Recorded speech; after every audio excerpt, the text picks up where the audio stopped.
documento de quase 900 páginas foi encaminhado pelo ministro Alexandre de Moraes, do STF, ao gabinete do procurador-geral Paulo Gonet e será analisado por uma força-tarefa de 9 procuradores.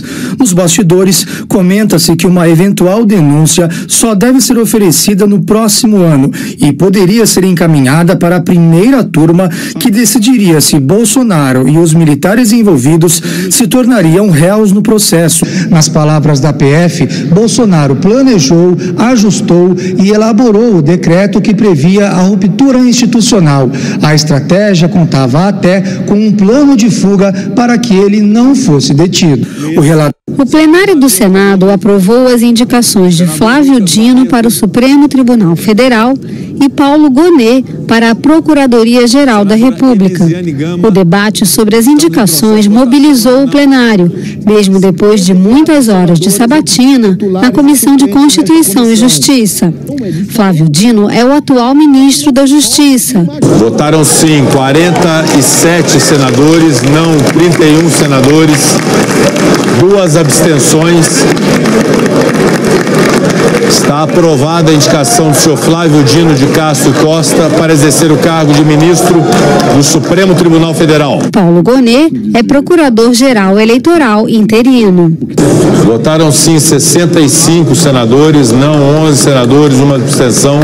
Está aprovada a indicação do senhor Paulo Gustavo Gonet Branco para exercer o cargo de Procurador-Geral da República.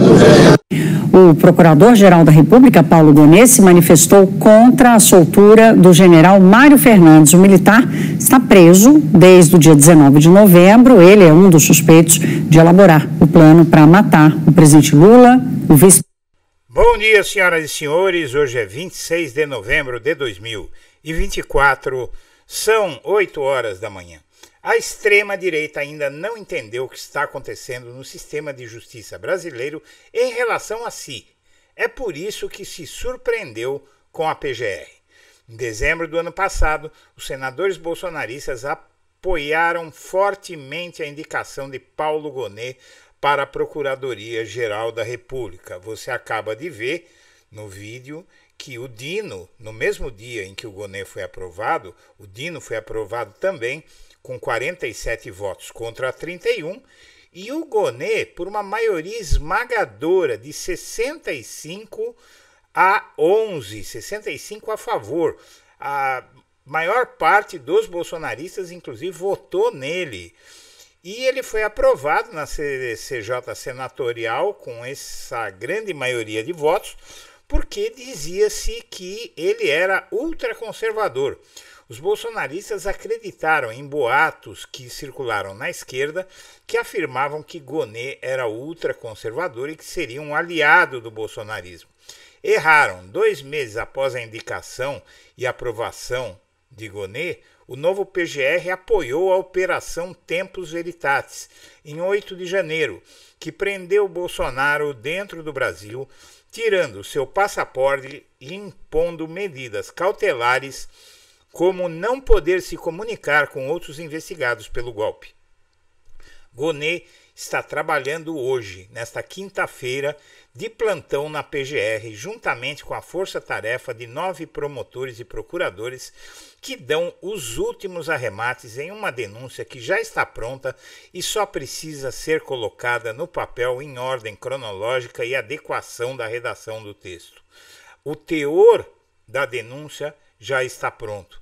Nos últimos dias, o Procurador-Geral da República negou a soltura dos 2 generais presos a pedido dele, Braga Neto e Mário Fernandes, mas a ultradireita ainda não entendeu que a denúncia dos 40 bandidos que figuram no relatório final da PF emitido em 21 de novembro já está pronta e vai sair em alguns dias.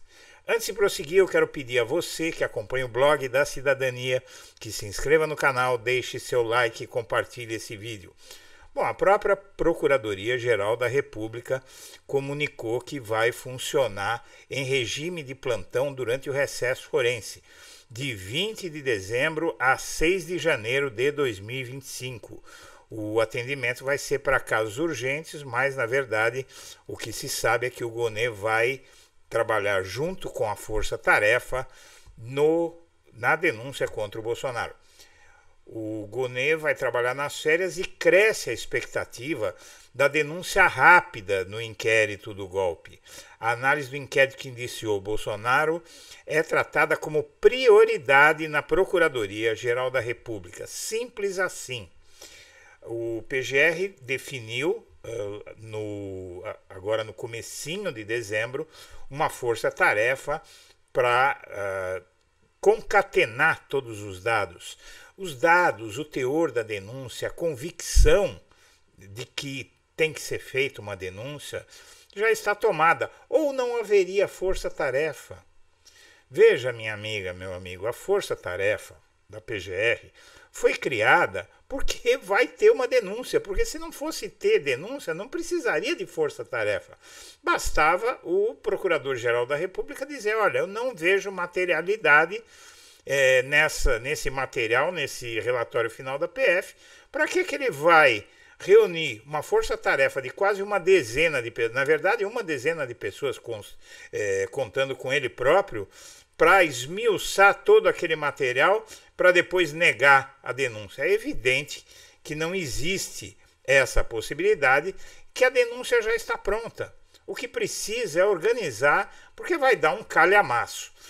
Ele vai ter que contar a história. Quem leu o relatório final da PF viu que ali é como um romance. Conta uma história. O título desse romance poderia ser Como a extrema-direita bolsonarista tentou implantar uma ditadura no Brasil. Não é?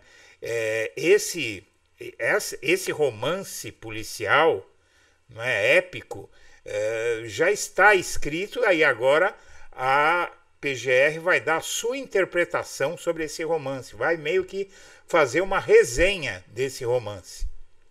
Muito bem.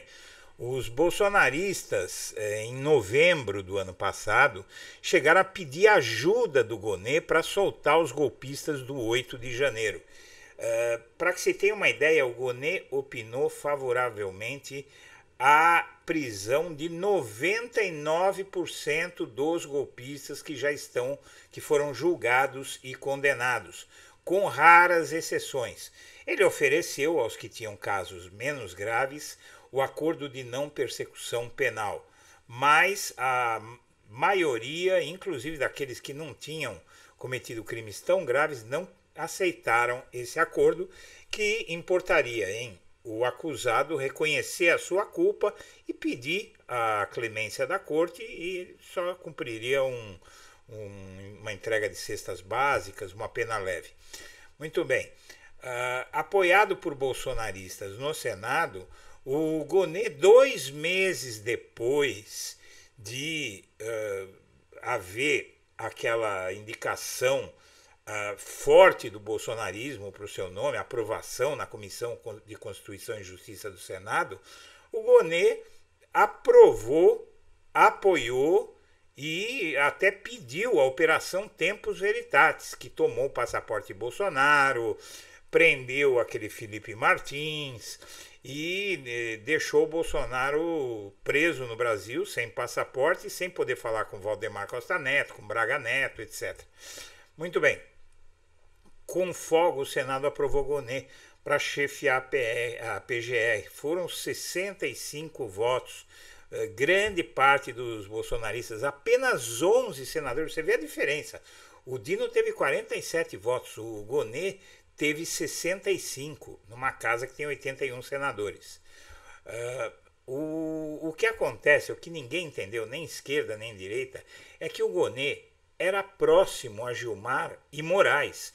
E foi o Alexandre de Moraes e o Gilmar Mendes que pediram ao Lula para nomear o Gonê, que era a pessoa certa para conduzir esse caso do golpe, porque ele é muito técnico e muitos confundem a técnica dele com outra coisa. O Gonê é um técnico, um dos técnicos mais reconhecidos do Ministério Público, e ele quer fazer um relatório inatacável. Com o relatório inatacável, não vai haver recurso que no futuro vai tirar o Bolsonaro da cadeia. Ele vai cumprir a pena até que lhe deem liberdade condicional, o que vai demorar anos. Os parlamentares chegaram a cobrar o Gonê por lentidão dos inquéritos antes de a Polícia Federal concluir o relatório final. Veja só, é que há um desconhecimento de como funciona o sistema de justiça brasileiro, que o cidadão comum tudo bem, né? Mas esses parlamentares, muitos agentes, muitos influenciadores instigaram a população a achar que o Gonê estava fazendo corpo mole, quando na verdade, sem o roteiro do relatório final da PF, ele não podia fazer nada. Porque ele precisa daquele roteiro, daquelas informações. Se fosse um caso simples, tudo bem. Mas foram 30 volumes que o Gonê recebeu de material para subsidiar a sua denúncia, não é? Muito bem. O que é que acontece? Os bolsonaristas ainda acreditam que está tudo bem, que nada vai acontecer. E teimam em versões completamente malucas. Por quê? Eles dizem que, por exemplo, o Alexandre de Moraes, com o apoio da PGR também, foi cruel com o Daniel Silveira, que foi preso no dia do Natal, não é? Na terça-feira, na véspera de Natal, e o fato é que eles não leram a decisão do Alexandre de Moraes, que deixou claro que ele, veja só, conforme o relatório juntado aos autos, isso aqui é o pedido de nova prisão do Daniel Silveira pelo Alexandre de Moraes, tá? E aqui nesse pedido, ele mostra como o Daniel Silveira mentiu para a justiça.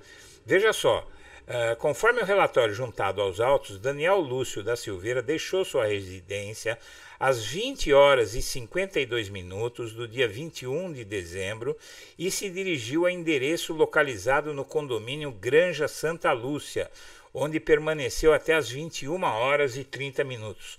Só então dirigiu-se ao Hospital Santa Teresa, tendo permanecido nas dependências do hospital durante o período das 22 horas até às meia-noite e 44 do dia 22 de dezembro. Consta ainda que, saindo do hospital, Daniel Silveira dirigiu-se novamente ao condomínio Granja Lúcia, tendo permanecido naquele local até a 1 hora e 54 minutos. Quer dizer, ele ficou mais de 1 hora num momento em que ele não poderia estar mais na rua. Né? Se ele estivesse no hospital e ele estivesse mesmo urinando sangue, como a defesa dele declarou, ele não teria sido preso de novo. Aqui acontece que ele deve ter esquecido que estava usando uma tornozeleira eletrônica. Por isso, o Alexandre de Moraes diz: eu não posso deixar de prender, porque ele mentiu para a justiça. Na audiência de custódia realizada no mesmo dia, na presença do advogado do Daniel Silveira e da esposa dele, ele teve a oportunidade de esclarecer as razões dos descumprimentos das condições judiciais, mas optou por mentir, né? Ele optou por mentir, ele disse que foi para o hospital e do hospital voltou para casa. Não é verdade, ele ficou mais de 1 hora em outro local, num período em que a tornozeleira estava lá apitando na sede da Polícia Federal. Olha, o sujeito não está em casa.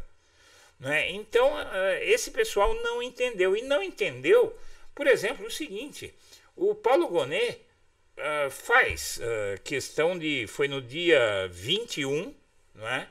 No dia 21, na semana passada, ele mandou deixar preso o Braga Neto. O Alexandre de Moraes perguntou para ele: e aí, solta o Braga Neto?